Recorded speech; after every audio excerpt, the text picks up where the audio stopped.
Is The Altars worth our time? We're about to find out. Welcome everyone to episode 234 of 1 Hour, 1 Decision, 1H1D. I am Chris. And I am Tom. And we take 60 minutes and play a random game on Xbox Game Pass and decide, well, Tom, are we altars of some other Tom and Chris? Every morning when we wake up, Chris, we could be another version of ourselves. We don't know. We don't know. But we are going to be talking about The Altars, developed by 11-Bit Studios. And this game came out in June of 2025 on the PC, PS5, and Xbox Series consoles. So that's fairly new, according to this, at the time of this recording. Yes. Hard for us to beat that in the cadence of how we do this program. Yeah. I play this on the PC, 48.42 gigabytes. Tom, what about you? Slightly larger on the Series S, 49.7 gigabytes. Okay, not bad. Not bad, 11-bit. They actually, well, maybe they didn't add an extra bit to this, but a little bit more than that. What kind of game is this, Tom? I have third-person survival / management. Oh, okay. I put third-person base building resource collecting game. Yeah. Mm-hmm. That's certainly what I meant by management. Yeah. And the survival is is the harvesting, crafting thing, the Minecraft game. Yeah. Now, what about that loop then? Complete missions by exploring, harvesting, crafting to unlock new missions that are similar. Yes. I put down collect resources to build things and people to progress the story. But first, sheep. Yeah, first sheep. Let's get into our likes about this game then. I really enjoyed the transition from the opening cutscene cinematic into gameplay. Yeah. I love when any game does this, and this game did it really well. Where it's just that seamless, you are watching something, now you're playing. Yeah. Like, I agree. I know that's like a big thing for you. Yeah. But just like a lot of times, it's just like if there's not a good visual cue of when it is for you to start. That's true. That bothers me, though. It's like, wait, I was supposed to move this whole time? It's like, what the hell? Doesn't your HUD appear in this game when it's time to play? It's very minimal. The HUD is very minimal. Like, the game tries to hide a lot of that stuff, which is cool because the game is a very pretty looking game. Yeah. There's so much going on, like right off the bat, right? Because you land on this planet and then you come to discover in like, I'd say the first 5 minutes that like your crew is dead, but they didn't die on the ship. They didn't crash. So you're like, what the heck is going on? And so you're stranded essentially with this weird ass base. It's just this giant wheel that's got these like grid these pieces of like base in it on the inside of it. So so you're just like, what the heck is going on? What am I doing? And I had that same question too, because that's weird. Yeah, but I will give this game credit insofar as it's good at breaking down the tasks. So you have every survival game has like, craft X or whatever, but this does it in such a way where it's just like very baby step, like do this thing, walk over there, climb up that ledge. Yeah. It's really doing a good job of teaching you how to play the game as you're playing. Yeah. And doesn't take anything for granted. And then when you start to need to craft and things like that, it's like, okay, well, you're going to go over here. You're going to look for this, that you're going to set up a thing. You're going to mine it with this button. You're going to do. Yeah. And so I felt like I was constantly learning as I was playing. Yeah. Even when I made mistakes. So even when I did something wrong and I died and I had to do it over again, I was like, okay, now this time I'm going to be faster. I'm going to be more efficient. You know what I mean? I know what I need to do. Oh, I'm curious. How did you die? I was on the way back. So I set up one of the mining situations. Yes. Okay. And then you have to create like the tethers. The pylons. The pylons to bring it, bring that resource back to the home base. Yeah. And the radiation storm was in effect. Oh, no. And I pushed it too far. Like I should have stopped what I was doing, gotten and just got back on the elevator and gotten into the base. And instead I was like, nah, I've got time. I didn't have time. Yeah. And I gotta say also, which we kind of alluded to already a little bit, I feel like I learned a lot about the story and mechanics in that first hour. Yeah. There was, I think it did, like you said, like just a good clip of all the different things that you do, like not just the like resource gathering, but like a bit of the base management. Like you build up a new piece very quickly, and you learn how to use those things very quickly. And then you learn about this other part of the game called, which is why the game is called The Altars, because, well, your crew's dead. How are you supposed to get this base moving? Well, you do that by making copies of yourself. And it's weird as heck, because this is a whole other thing where you look through your, basically your what does the MCU call it? The timeline? Timeline. No, but the sacred timeline. Your own sacred timeline, because this is you, and then you have points of interests where they're core memories. They're things that, like, where if you zigged instead of zagged, you could have been someone completely different person. So it's all like, it's like such a weird concept. This is like when you're exploring, it gave me like Kojima / Christopher Nolan vibes, but like at the same time, the branching stuff also gave me like Nolan vibes. Like I don't know how to explain different.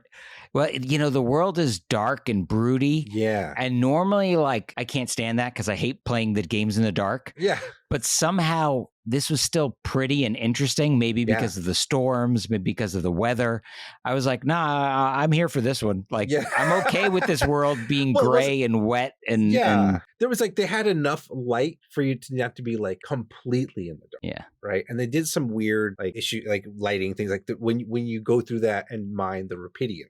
Yeah. Right. Like you had this weird like distortion effect. I was like, whoa, that reminded me of like Control, or like the Alan Wake kind of games, where it's whoa, like what is going on here? So I was like, what is this? Is so, because I saw a friend of mine play this before, like when it was as a demo, and I was like, what is this? It's like, this is dumb. Like, it just looked really dumb. Like but I didn't see this part of it, the exploration, the harvesting part, just the base building stuff. Sure, yeah. And I was like, okay, this is weird. Like, I don't know if I'm really into it, but it was weird. And like it all kind of ties together, which I thought was interesting. So I love the implications of the rupidium. Yeah. And where the plot seems to be headed, I liked that you can adjust the action and economy difficulties separately. Yeah, I like that. That's true. That was, I had that down as a note too. Yeah, it is definitely appreciated, because if you wanted to go a little more hardcore with one versus the other, you can do that. And you could do that at any time too, which I appreciate. That was a nice touch. And then you have a conversation system where, you have to talk to your, not only at the altars, but you could somehow phone home to Earth, and you have a whole thing going on there. But like, I guess it's all scrambly, because they're far away. And... Right. I guess it gets more interesting as you talk to your altars, because you've got to kind of have to manage their emotions as well. From what it's a little bit of The Sims, in a way. Yeah, for sure. So anything else here you want to bring up in terms of likes? I thought the music and the sounds, really added to the experience, helped with my immersion, helped with setting the tone, and the, like, this is, this isn't called anything about a savage planet, but this planet is savage. Oh yeah. Those waves of radiation are terrifying. Yeah, and you don't have a lot of time. No, like you got to get off this rock before the sun like envelops it for some reason. It's like the destiny of our planet. Look into red giants and the future of the Earth. Good news is humanity probably won't be here when it happens, but probably not. But okay, cool. So we get to our dislikes, or sure, yeah. What's going on? So I know I had it as a like with the conversation system, but I felt like I was always picking the wrong choice. Because every time I was talking to my altar, he was always just getting frustrated with me and getting angry. And I was like, dude, what what was I supposed to say there to calm him down and get him? Because okay, this kind of leads me to my next point. The concept is interesting, but the Yes. thing that makes no sense to me is like they are under the impression that they are a real person. Mm-hmm. Like they've lived this life and now they're here. But what throws me off is like if you go into like, so the way you look at this stuff is there's a room called the quantum computer, and that's where you can alter your and create your own like secondary person, but then you see that they've like they say they have their own life after this branching inciting incident or whatever it is, right? But then why is it that they would come back to this particular thing? Like why would they go work here at this company? Like they all just like, it didn't matter. Like they would do whatever it is that they become like a mechanic or whatever it is, but they would come back and work at this company somehow inevitably end up back here. So it's like, unless that's all, well, I guess it all is fake. And that's like that thing, like that just like breaks my mind. It's like, there's this person that's alive that is clearly a copy, but they don't think that. So you're supposed to like deal. I don't know. I was, I was like, it was racking my brain for a little bit. I was like, does it feel like a house of cards? Like just, it doesn't really make sense to you. I don't know. I don't know what you think about that. I think on some level, because it's, science fiction and you have to kind of do a little bit of hand wavy, it's in service to the mechanics, right? Like the gameplay wants to be a certain way. So you write the game to match the gameplay. Yeah. Is what it is. I guess, because it's like now as you realize what you're doing, you're going to make copies of yourself. So I just feel like every single person is just going to keep coming back to working for this company. Well, how else are they there on the mission, right? I mean, yeah, you're right, but it's just like, okay. So I guess like the company, maybe you learn more about it. Maybe the company does just like rewire these other copies so that they kind of make sense to understand where they are with this company. I don't know. It's like they add more information there. It's odd. A lot of my beef has to do with just kind of the kind of game it is, right? Like it's a survival management game at its core. So it's a lot of go there, harvest this, come back to base, build the thing, rinse, repeat. We've seen it a bunch of times. You can feel the Metroidvania creeping in with the, you don't have one of those hooks yet, so you can't climb that cliff. Right. You're going to have to go the long way. And it's like, okay, well, I guess later it'll be easier. Just give me the hook already. Like, I got the resources. Let me make it. No, I don't know. Yeah. There's no manual save, which is another one for me. It auto saves at the start of the day, which is good because at least you know when it happens. Right. But the problem is, let's say you spend a day building a mining thing and building the tethers, and then you die steps from the base. You're doing the whole thing over again. Oh. Now, hopefully you're doing it a whole lot faster because you know how you died, right? And you know where you need to go. Mm-hmm. So I didn't die the second time, but I did sure lose a whole lot of progress dying the first time. Yeah, that's never a good feeling. Never a good feeling. And I've got to say, like the trope of the amnesiac protagonist to me, like the "how did I get here? What's going on?" thing. Like I don't know. Well, I don't think I think he knew what he was signing up for. He knew what he said. Yeah, I'm being a little ham-fisted. I am being harsh, but like. He is out of his depth, right? Yes. Yeah. He doesn't know how to manage the base or do whatever. Mm-hmm. So it's like mechanically, you almost have to make the character this way because the player has to learn it as the character learns it. But I just feel like they're dime a dozen. Like this. Where's the competent person? Well, you make them. That's what you do. Yeah, I guess that's the answer. Your version. More nitpicky things for me, but I felt like sometimes the lip syncing was off, especially when you're having the conversation with during the phone calls. Okay.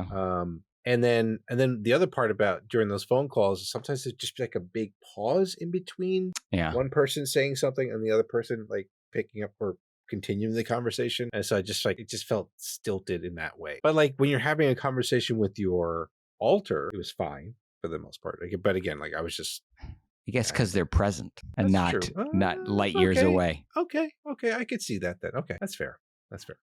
I also thought the controls, at least the default controls, were like overly sensitive. Like the camera, like especially when you're running around gathering resources, like the right stick was just a bit too twitchy for me. Which again, I'm sure you can change that in the controls, but it was like it's usually slower, not usually faster. Yeah, So that's true. That was an unusual. Yeah. Yeah. What else you got there? Honestly, I got a warning that like inventory management's going to be an issue. Like when I hadn't even started the game, like it was like a tooltip that was like, your inventory is finite, so be careful what you're mining and stuff. Yeah. And I'm like, nah. I want to pick up everything. I want to carry everything. I get it's a simulation game. Right. Yeah. That the backpack thing always stinks. But the other part was like I don't know, when you're going around and they tell you the more you exert yourself, the more quicker you get tired. The only thing I wasn't clear about is if you sprinted, if that would make your exertion increase quicker. It didn't appear to do that. Yeah. Based on my having to redo the day. Okay. Because the second time you bet your sweet behind, I was running the whole time. Right. Okay. That's fair. It's good to know. I mean, I also did kind of quickly like I do appreciate that the normal walk was actually pretty fast in itself. So that was nice. And the fact that you didn't have stamina, like you could just run all the time. That was nice. Got to mention that's good stuff. All right. So let's get to our other thoughts then. As of this recording, How Long to Beat didn't have any info, but I did a little bit of Googling. It says it takes about 20 hours to complete. Okay. A sizable game. Yeah. Xbox Cloud saves and play it anywhere. So got all that. You can get your gaming wherever you can Xbox. So good stuff there. Yeah. What you got there, Tom?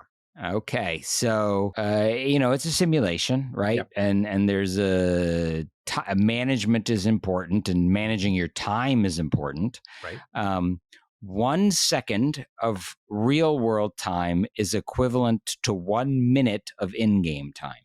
Oh, that is the conversion. So, so if you're a dilly-dallyer like I am, you will burn through your days, and you have a limited number of days before the sun eats your planet. So don't dilly-dally. Go do what you got to do. Yeah. So the main aspect of the game, as Chris discussed, is the creating alters, which are clones with special abilities. Yep. I also noted that this is made by the same team that brought us This War of Mine, which we also played, which was another, manage a team of people in a trying circumstance kind of game, right? Yeah.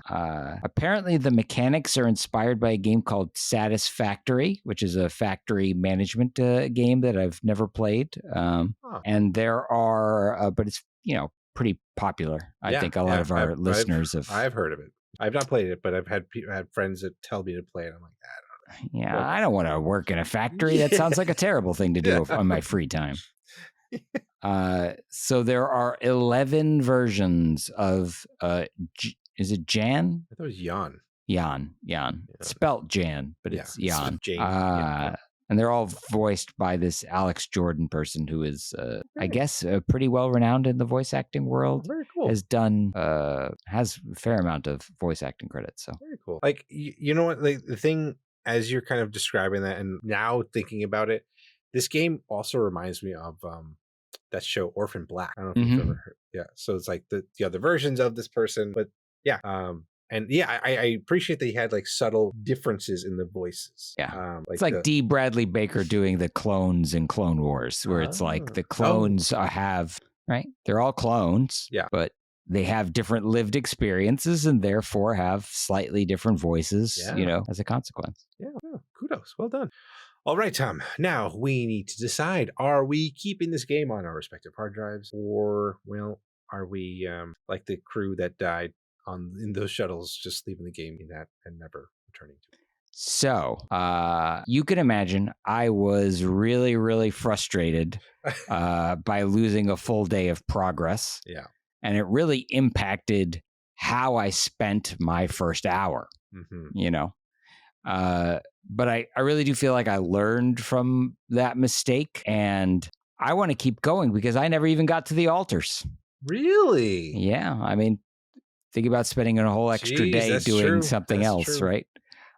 So I want to at least experience that mechanic before I bail on this. So okay, cool. Yeah, I look, this game, like, which I kind of mentioned already, it's like Kojima and Christopher Nolan had a weird ass game, baby, and like the good Kojima, not the one that's, well, I yeah, don't know. Like, this is like the walking around definitely gave me like Death Stranding vibes to an sure. extent, and even like some of the stuff that you do, like the speed up thing that happens when you're working, like all that stuff gave me those vibes as well. But then like the world, the universe, like gave me Nolan vibes. Yeah. Like, just like the semi-practical nature of the ship, like moving around. I don't know. So anyway, so but all that said, I'm kind of here for it, and this is surprising to me because I was not a huge fan of this War of Mine. Yeah. And I think the reason was this War of Mine, like I felt like you were just doing the base management, right? Yes. You did Yes. kind of do like these sneaking missions and stuff like that, but like going out in the world, like having kind of a separate space for me to like not deal with the base management all the time, Sure. was just like a nice breath of fresh air in that sense. Yeah. Maybe quite literally. So yeah, I'm going to give this a fair shake and see where this takes me, and see who the other altars are, and experience that too. So yeah, that'll be cool. There you go. Yeah. So those are our thoughts on this game. Let us know what you think, and follow us to say hello on Blue Sky at 1H1D, on Twitter and Threads at TC1H1D, or shoot us an email at TC1H1D@gmail.com, or come hang out with us on Twitch at twitch.tv/1H1D. And we do put these out on YouTube, so you can send us a comment down below and say which is your favorite altar. That'd be kind of cool to know. Yeah. Can you actually make them like you more in some way? That would be cool too. So at least I'm not going to always just get altars that hate me. That'd be a rough time. But 1H1D is part of the QTV network, and if you like any great gaming content, check it all out at quitthebuild.com/network. Now, Tom. Yes, Chris. We need to press that surprise button and maybe not get an altar, but get another game to play. We need to know what the 235th episode of the show will be. Yes. So here we go. Ooh. Well, suit up, Tom. We are being police officers in Police Simulator Patrol Officers. Oh, okay. Beat cops. Here we come. Beat cops. Yes, sir, indeed. So that is it for this episode. Thank you so much, everyone, for tuning in, and we will catch you on the next one. Thanks, everybody.